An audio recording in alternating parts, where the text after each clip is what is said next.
With the release of Abattoir of Zir being very close, I updated all of my guides, and so I also did with Blood Search. We are starting out with the skill tree, and here you already have a choice. In the beginning, it's gonna be extremely important to run Hemorrhage to get that juicy essence generation, because Hemorrhage profits off of a lot of attack speed with the modifier Acolyte's Hemorrhage. As you see, you gain additional 20% attack speed while healthy, so you can just instantly refill your essence mostly. But the higher you go in Abattoir of Zir tiers, Reap becomes more and more attractive, because we actually get a damage reduction for 2 seconds when you are hitting an enemy. So keep that in mind if you are pushing extremely high in Abattoir of Zir and you need a little bit more damage reduction. If you just keep struggling with DPS and actually the damage that you're taking is not a problem, then completely forget about Reap and just stay with Hemorrhage.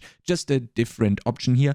Now, next up, 3 points in Imperfectly Balanced, 1 point in Unliving Energy to get there, 11 points in Blood Search, well, max points, we get more from the gear itself, and the Enhanced Blood Search and as well as the Paranormal Blood Search to guarantee overpowers. Very important for this build this time is going to be Hued Flesh, and in combination with the Ring of the Sacrilegious, we are going to be creating corpses and also consuming those, and with the next sections Grim Harvest, we are gonna be generating a lot of essence while we have that little combo going off, basically keeping us at very high essence throughout the fight, which is gonna be a very good thing in terms of DPS, which is very much required in Abattoir of Zir. Then Fueled by Death to keep that 9% multi up all of the time. Death's Embrace to take less damage, amplify damage because we are using Decrepify. Really important here is actually the lucky hit here with the stun. If that one goes off, that's going to be pretty nice. And on top of that, we also can reduce our cooldowns that we have, namely Corpse Tendrils and Bone Storm with the Abhorrent Decrepify. Next up, Corpse Tendrils, because we want to get the Vulnerable that is generated from it. And also we have a lot of passive points into Corpse Tendrils, therefore further reducing the cooldown. Then very standard stuff here in the ultimate skills section, Standalone, Memento Mori, then the Inspiring Leader for more attack speed, and Bone Storm to finish the ultimate section off, and obviously Rathma's Vigor. I see a lot of people actually not reading Rathma's Vigor. Have a look at the second sentence here. This timer is reduced by 2 seconds each time Blood Ops heal or overheal you. So this means the Rathma's Vigor is not a 12 seconds cooldown on overpower, but it actually can be reduced whenever you are collecting Blood Orbs. Therefore, it's extremely important if you see those small Blood Orbs lying around, definitely run over them, collect them, because that actively is a DPS gain because you are further reducing the cooldown on Rathma's Vigor. Very important here. I think a lot of people still don't know this. Keep an eye out for the Blood Orb. Then for the Paragon Board, pretty standard stuff. I'm not going to bore you with going through everything here. As you can see, the Tears of Blood glyph is located in the Flesh Eater passive, and we are playing 5 total boards. And as you can see, we have 2 variants here on the Max Roll Planner. First one being the level 1 glyph, and then as soon as you hit level 50, you can actually see that the radius increases. And then I also made the corresponding changes to the overall Paragon Board to fit more of the core stats in here, further scaling your damage. And the most complicated section here for this build is actually going to be the aspects and gearing section. Really important on all of the Necro builds is going to be the combination of Shielding Storm, which is going to give you a barrier every time that your Bone Storm deals damage, and together with the Lidless Wall, you basically have a Bone Storm active all of the time. So you will always be fully barriered for all of your life, which is going to be extremely important because the mobs in Abattoir of Zir are actually hitting really, really hard.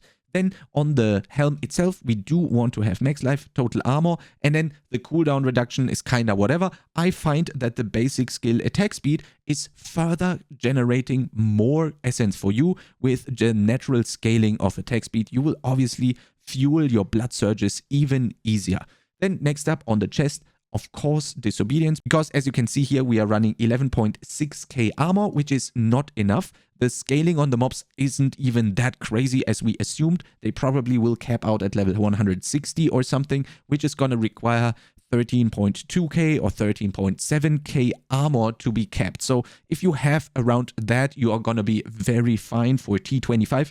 And now we still don't know if anybody is even able to reach tier 25. So if you are only playing in around T15 or so, you wouldn't even need to cap against the very, very highest of monsters because, well, you're not facing them and you're facing a little bit lower level monsters. So keep that in mind as well. And of course, on the chest, we want to have max life, total armor, and double damage reduction from close, ideally, because with Blood Surge, we are always going to be in the midst of all the enemies. Close is going to be almost active on everything anyway. Then next up, we want Grasping Veins for that juicy critical strike chance and the additional crit multi. And we, of course, want 4 ranks of Blood Surge, then overpower damage, crit chance, and attack speed, further increasing our damage and resource generation. Then next up, Tybalt's Will, and you might ask, well, Chronix, why are we not playing Blood Moon Breaches, as you can see them on the screen right here? Because we are playing an overpower build, wouldn't it be good to play Blood Moon Breaches? But as you can see, we will obviously get way more defense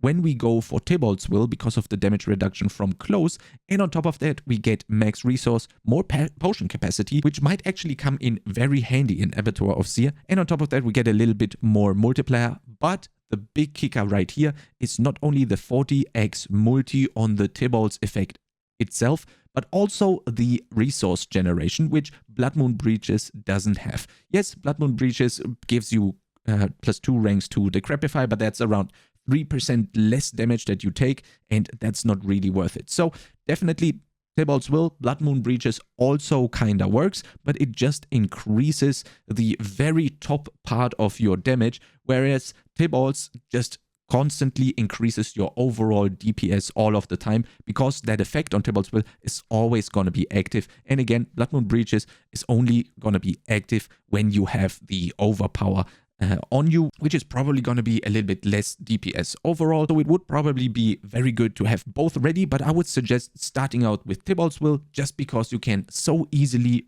instantly fill up all of your resources. Then on the boots, we want to have the max evade charges, really important, especially when you go Tybalt's Will, then movement speed, essence cost reduction, plus ranks of corpse tendrils, which is going to actively reduce the cooldown on our corpse tendrils. And then the fourth spot is basically a little bit free for all. I have chosen dodge chance because that is quite a nice EHP upgrade for you. So if you don't have the dodge chance here, it's kind of nice. All stats is also good. Maybe strength if you need a little bit more armor, and maybe you need some resistance to cap out your resistance.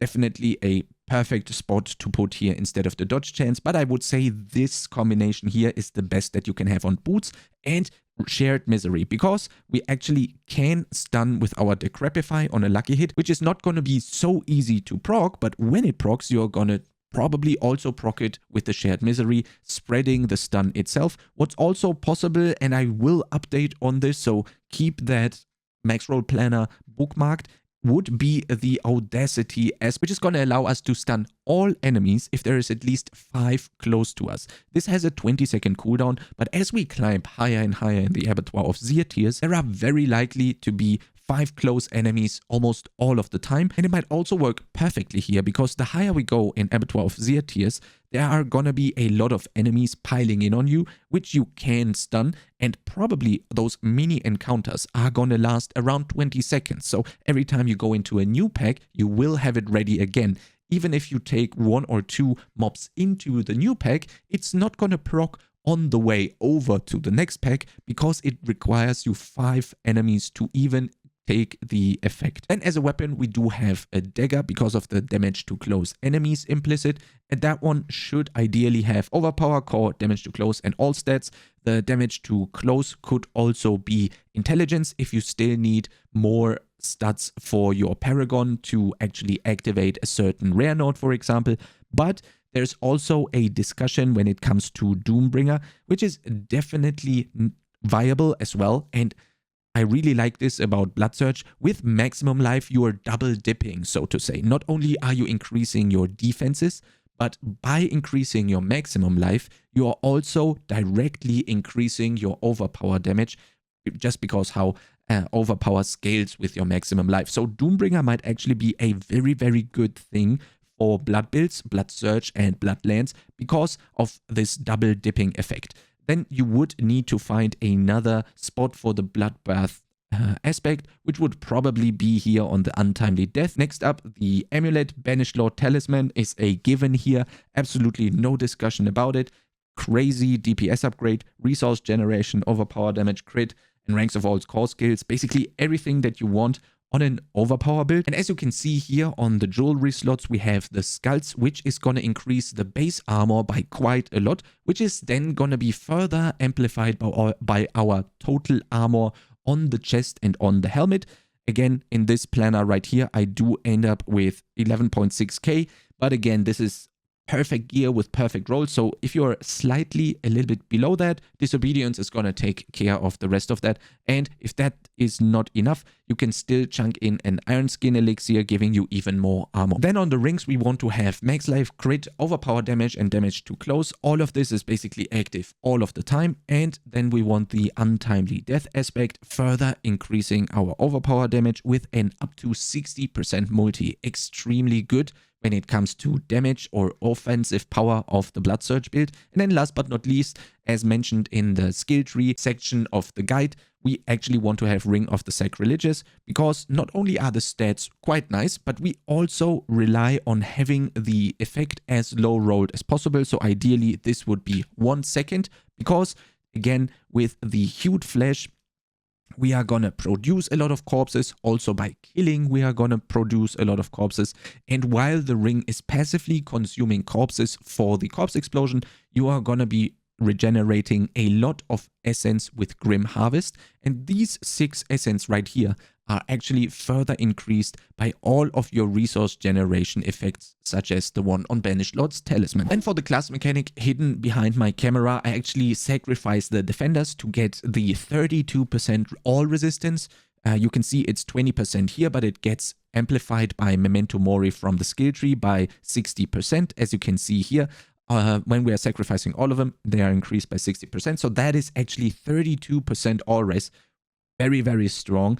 And then we sacrifice Bone for 25 multi on overpower, and also sacrificing the Iron Golem for 30 multi on the critical strike damage. If you need more details, you can find the link to the max roll guide that I have taken over down in the description below. And if you have more questions about this build or any other build that I have shown here on my YouTube channel, or you can find on Maxroll, you can always come and ask me on my Twitch channel. The link will be down in the description and in the pinned comment below. And of course, if you like content similar to this, make sure to subscribe to this YouTube channel, and I'll see you next time.